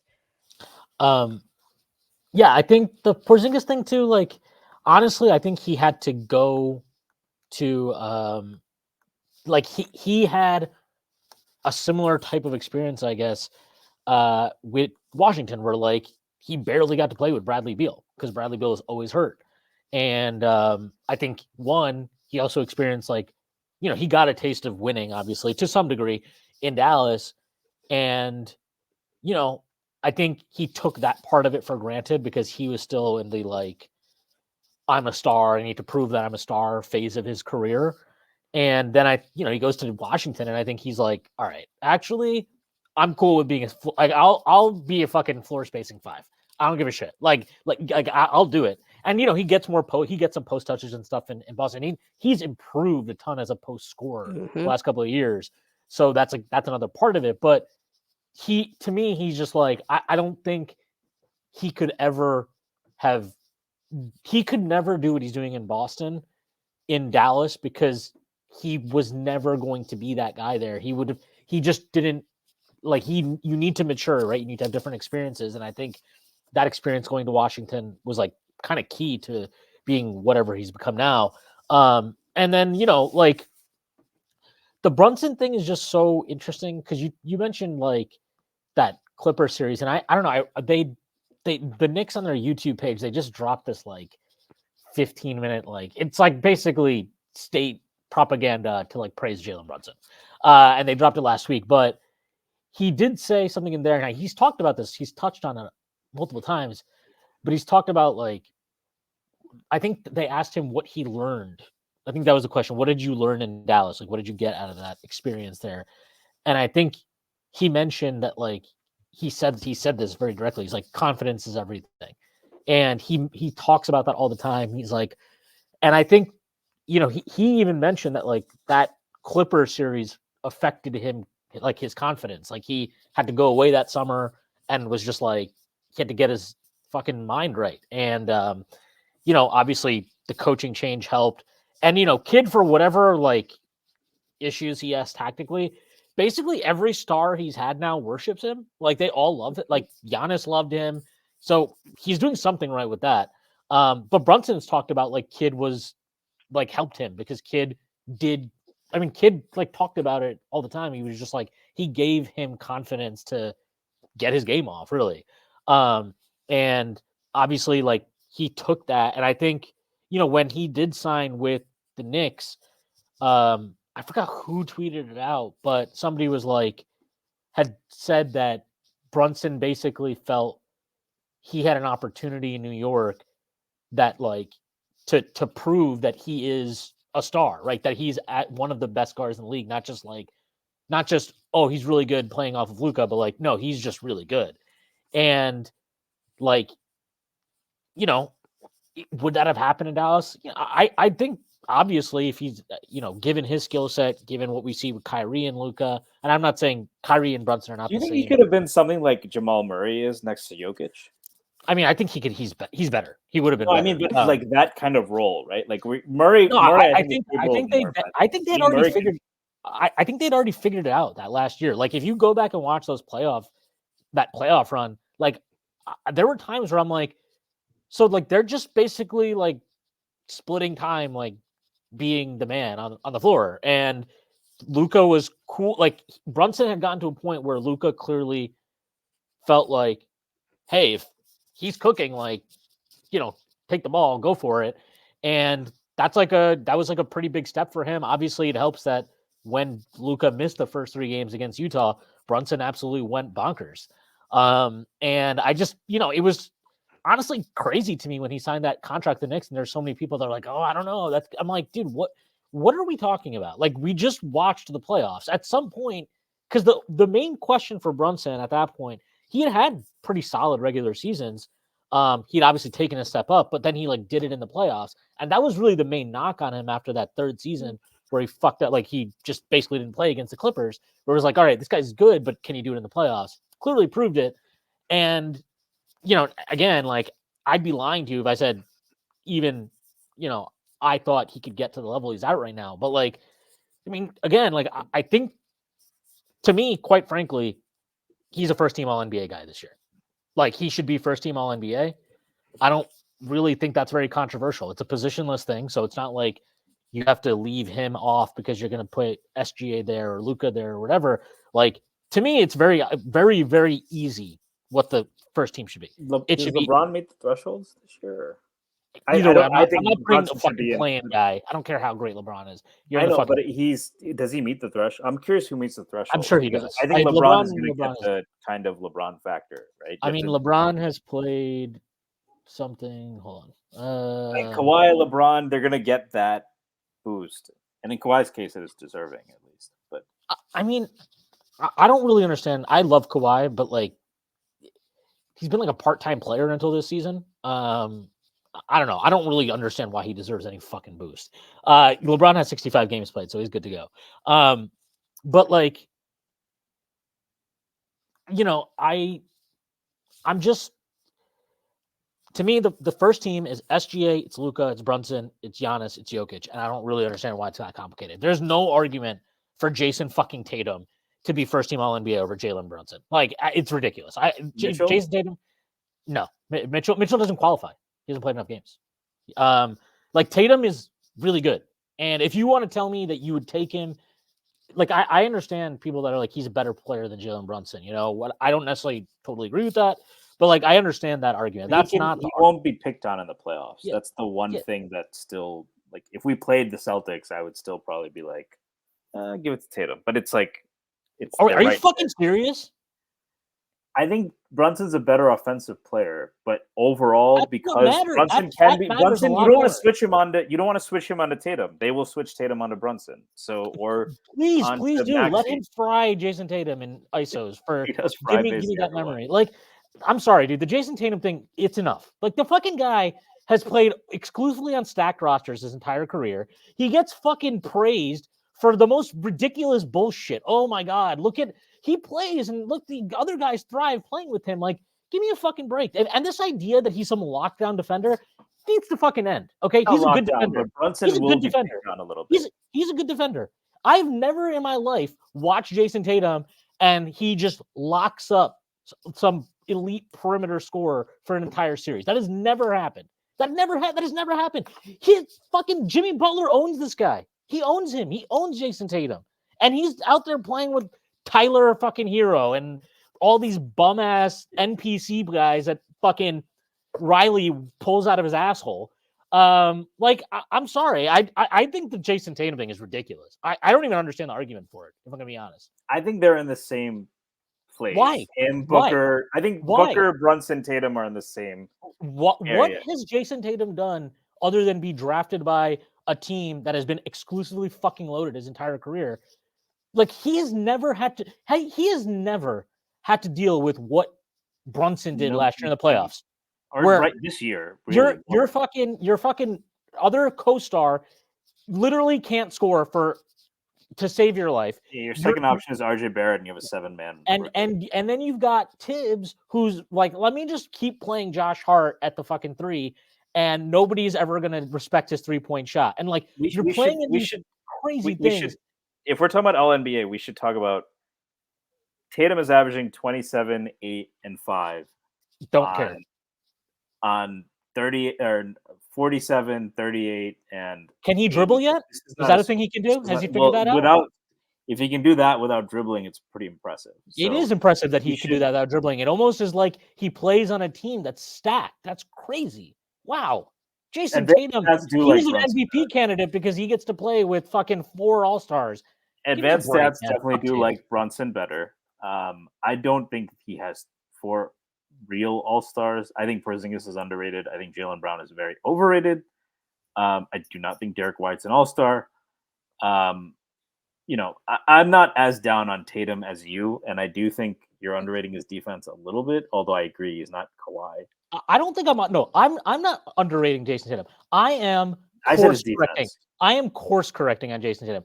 I have had to fucking listen to this fucking asshole get called some future MVP, future superstar, but then when he fails, he's so young. He you remember for his entire rookie year, what do we have to hear? It would be some bullshit stat, and it would be he's only 19. Like you cannot, he has gotten so much credit for just being in an awesome situation. Can I ask one thing here? Because I remember for most of his career, there's a player who both of us would probably love to clown. And I think now we would both say he's a little underrated, or in terms of his career, and that's Paul George. where I think if you're in that archetype, you're the 6'7", 6'8" wing. But Paul George, and you're athletic. Paul George is never he was never an MVP caliber player. But and that's that what has people been my point. expected. People expected him to be. Well, I so I think he don't gets a little bit of flack because if you're this 6'7", 6'8" wing athletic with 3-level scoring ability, fairly or unfairly, that's the standard you're held to. And I think that can also lead to a little bit of overcorrection, not course correction, but overcorrection to be like, this guy's a scrub, where it's like, no, it's just like when we think of that archetype, our expectations are Jordan or LeBron, right? But like, isn't that's the entire point? And I'm curious to get SJ's thoughts. We can kind of wrap on this, but like, I'm sure that the Luka and Tatum wars on Twitter are always fun to watch. But like, Luka clears that shouldn't be a war at all. But like, I'm not even trying to play to the audience here. No, that's just kind of a fact. Like, no, but like, that's the entire point is that like Tatum has been talked about at this level of like he's a 1A. That's just like taken as a given, and I'm like, wait, why? What exactly? Like, what are we talking about? Because he can beat Joel Embiid, who pisses his pants even more in the playoffs. 6'8" and Brunson is 6'1". Right, but that's my point. Like, you brought up Paul George. Paul George, at some point, people realized, pretty much after that 2014, they go to the conference finals for the second straight year. After that Pacers team falls off. But when he got traded to OKC, by that point, I think people had understood, okay, Paul George, really good player, shitty injury that occurred to him, and I do think that cost him a lot. But like, there was an understanding of like, this guy isn't really capable of being the best player on a championship team. He is not somebody that you're going to run offense through and have that carry over to a high enough level to compete, right? With Jason Tatum, I don't feel like that has ever been discussed. And I'm sorry. Like, I personally think that he's had 5-out spacing now for like 3 fucking years. Yeah, maybe the best stretch 5 shooter, besides Cat. I think Porzingis is the best. Yeah, I think Porzingis is he extends his range out more than Cat does to me. That's a fair point. Horford is no slouch too. Yeah, exactly. Right. And he's had these guys forever. And I agree. Jaylen Brown, I think actually he's rated fine now. Like, I think that course corrected last year after the playoffs where we got all we just forced him left stuff. Like, I think Jaylen Brown is what he is. He's an all-star caliber wing who is good. And Jason Tatum's got to play with him. And Drew Holiday is he the best defensive guard in the league? If he's not number 1, you watch Miles McBride every day. Have some shame. Yeah, top he is 3 not in the league. In Miles McBride's level. Yeah, so he's top 3 in the league, and then you have Derek White. Yeah, and then Derek White is he's really fucking good. Like, I would love. Let me tell you, I'd love if we had Derek White, but we don't. They have Derek White, unfortunately, the bad guys. Deuce McBride was awesome last night. That's one of the best defensive performances I've ever seen against SGA. Unfortunate that he hit a really, really tough game winner on him. But yeah, like I'm sorry. Like, I just think that when you really step back and you look at what Tatum has achieved in his career to date, given the rosters he's played on, like, I don't know. Like, to me, it's not unfair to be like, well, why haven't you? Like, why did you lose last year to the Heat? If we're gonna be honest, that's the main one blemish. You can't blame him for losing the Warriors, can you? Why not? I mean, why can't you? He was 22, 23, and that's the Warriors, the dynasty. Hey, dude, look at the Warriors roster. Do you blame Durant for losing to the Heat? I think it's fine to hold that against him. Sure. Okay, then that's fair. Fine. I mean, I'll hold anything against Kevin Durant, so you don't got to tell me. But like, I don't hold that loss to Kevin Durant because I think the Thunder were more talented that year. They were the favorites. They didn't have. Thunder were the betting favorites, so I think it's fine to hold that against him. And he was playing with the best player, the second best player of all time. Sorry, Chicago fans. And Tatum was playing a top 10 player, or top 15. Okay. Jason Tatum had look at those rosters in 2022. You had Draymond Green, who was like desperately trying to get ejected from each game. He actually got benched during Game 6 or Game 5 that they won on the road, or Game 4, sorry, on the road against Boston, which was like the key game of the series. Klay Thompson cannot dribble, and he was also just terrible in that entire playoff run. And Jordan Poole was like his number 2, or Wiggins. Like, I'm sorry, I don't think it's crazy to look at that series and be like, yeah, I don't know. If Jason Tatum is supposed to be this type of guy, he's definitely not transcendental. Like, yeah, if he was transcendental, he wins that. But anyway, SJ, sorry for the rant there, but I don't know. What do you think about Jason Tatum? Did you call it a Durant? I don't know. Sorry for that Durant there. I mean, for me, Tatum. So my fan base, as you alluded to earlier, they don't like Tatum. Always at war. I'm actually one of the more. I think I'm one of the Tatum fans in the fandom because I mean, kind of more so a few seasons ago. Namely, like I want to say like last season, the season before, mainly the season before. Mavs fans just thought it was like Luka huge gap and then Tatum. And I always felt I think Luka's been better than Tatum. Never wavered on that. But I didn't think the gap was as huge as Mavs fans thought it was. People were bringing up, counting stats to me and all that, and it wasn't never just about counting stats to me, but I think Luka has been widening that gap now. Previously I didn't think it was like a huge gap. Now I think it's starting like where Luka is making much more of an ascent to kind of the top ranks. If you're talking about 1, 2, 3, he's definitely, I think, at this point consensus top 5. And I mean everyone's ranking is different, but I think at this point you'll see Luka in most people's top 5, whereas the question is Tatum whether he's top 5 or top 3 to top 3. Yeah, exactly. 1. Yeah, like there's an argument for 1. I mean, Jokic, I would still give it to him, but that's the only guy, right? Yeah, no, Giannis. really. Yeah, I think he's creeping up on Giannis too. So yeah, he's definitely in the 1 through 3 or 3 through 5 range if you're a bit more conservative. But Tatum, some people have Tatum in the top 5. I don't think Tatum is a top 5 player. Definitely top 10. I don't think he's top 5. With Tatum, he's just. I mean, we could talk about his rosters. I do think it's a bit underrated in terms of the fact that he can play with a variety of like talent. I do think that is something that we should kind of praise a bit more. Like I think of like Kevin Durant, where you can really put him in any lineup and he's going to play well. They don't limit your roster construction in any way. Exactly. So that's why I think as much as, we hold stack rosters against Tatum, I think his skill set allows him to play on stacked rosters. So I think that is something that should be a little bit appreciated, but at the same time, it also clouds perspective when you're trying to kind of ascribe the Celtics is like their success to Tatum. Like you're saying, oh yeah, it's Tatum just being a Superman is why Celtics are so dominant. And no, not really. Like that's not really it. They just have a great team, and Tatum is a great player, but it's not really him being transcendental, like you were saying, kind of player. And I think with the Warriors series, I mean the Warriors won that because Steph was so much better than Tatum. Yep. So I don't mind. I know Tatum was young, but I don't mind anyone holding that against them because the gap shouldn't have been that big. Like it shouldn't have been as big as it was. And if Tatum is okay in that series, they win it. Exactly. I believe so too. Tatum is god awful. So if people want to hold that against him, sure, go ahead.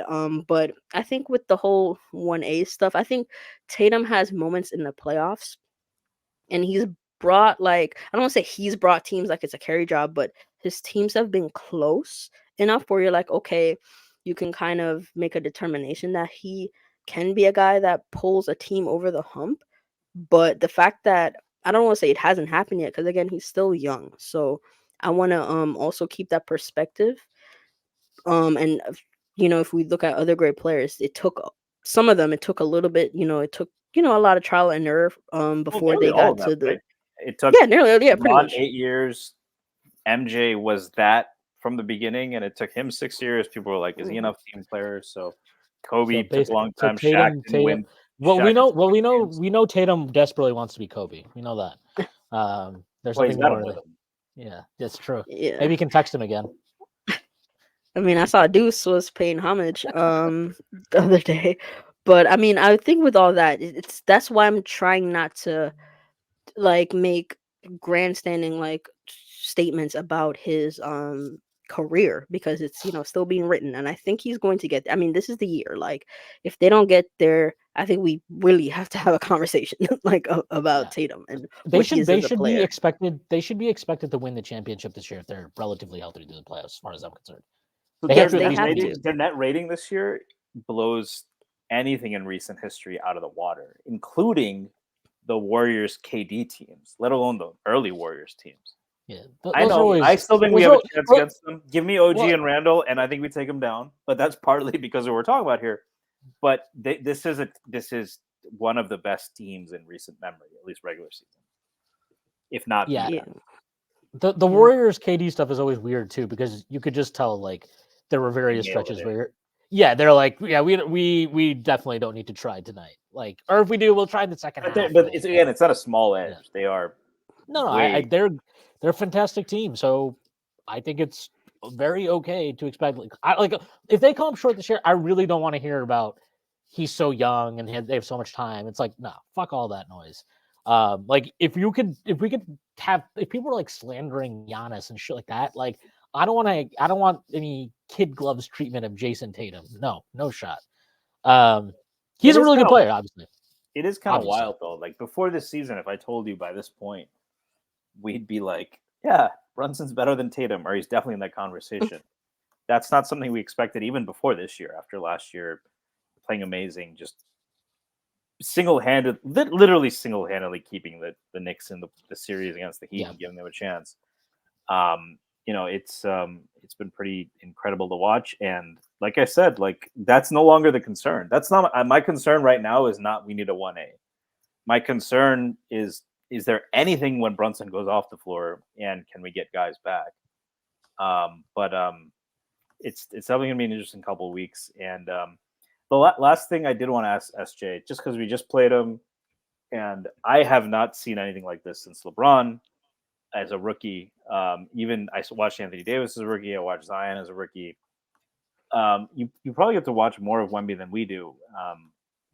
If you're not in Texas, but I'm curious, like, what are your thoughts? Since we've been talking about Tatum and kind of a young player's trajectory, beyond anything else, like, this is the first player I feel like it's not crazy that you can say, well, this guy could be the GOAT. It's just statistically still going to be really hard to be better than Michael Jordan and Kareem and all these guys. I am curious to your thoughts. Like, is it that much less crazy with Wemby? And like, or people overreacting? I don't know. I would not say people are overreacting with Wemby. I mean, I've been very vocal about my feelings on him and what I think his trajectory is going to be, to the point where it's pissed off some Mavs fans when I say like, oh, he's going to be the best player in like the next like in about 4 years, and they're like, oh, Luca still exists, blah blah. And I get it, but just the That level long? of, I mean, I think he's already the second best defender. I mean, yeah, I mean, Four I years would might be agree that. generous.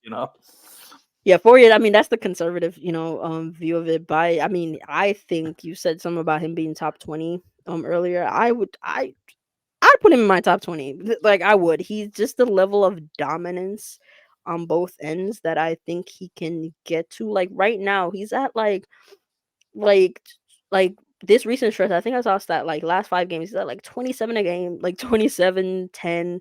Like, and this is him just going off kind of instinct and talent. Like you watch him and you're like, nothing about him really, even on both ends, is really polished.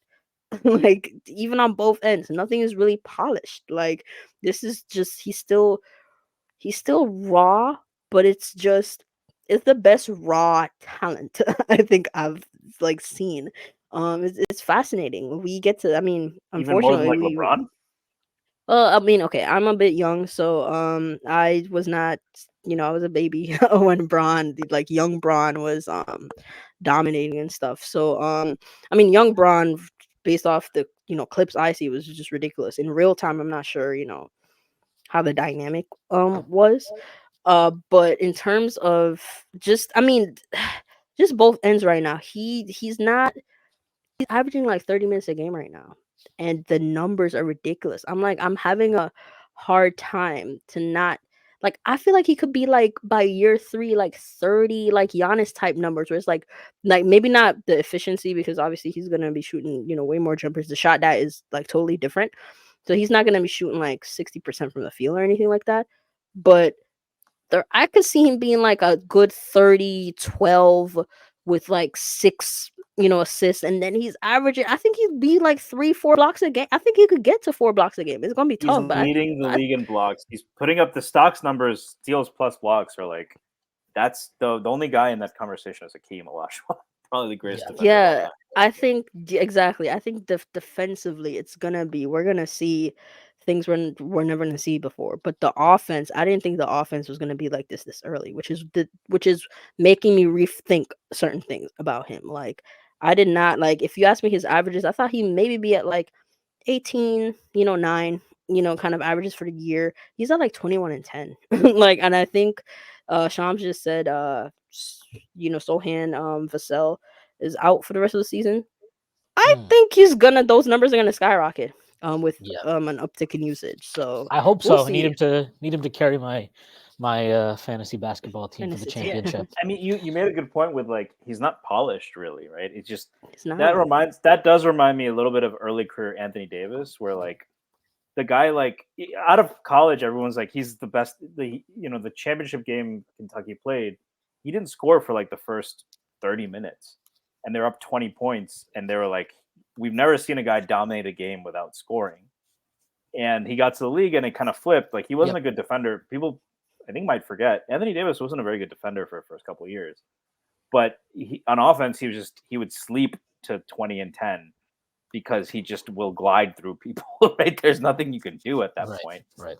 I would say Wemby's a little bit more polished than that with the jumper, but that's what it reminds me of, where it's like, okay, but once this guy actually starts to figure things out, and I think the learning curve has been even within this season. We played them early this season, and he had a couple of moments, but the Knicks blew them out. They didn't have OG at that time. They had Randall and Quickly and all that, but even this last game, taking that step back 3, it's even just this season, the growth has been incredible, and I mean it's scary. I don't know that there is a ceiling. That's kind of the only ceiling you could think of is really injury, but yeah.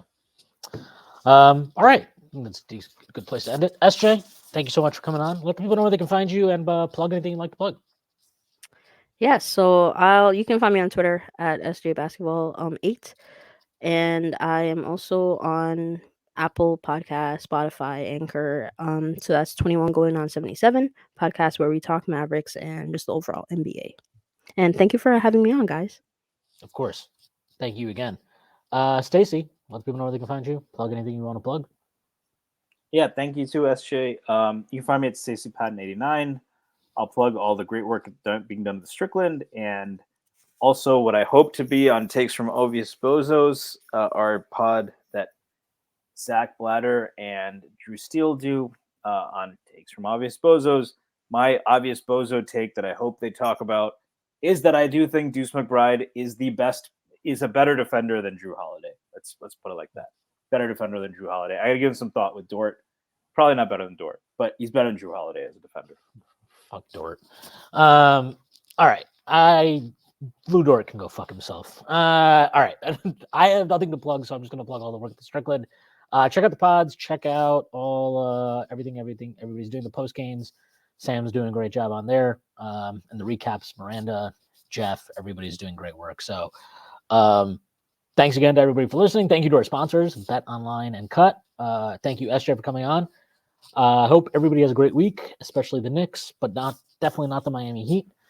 That is our show for today, and I will see you on Friday.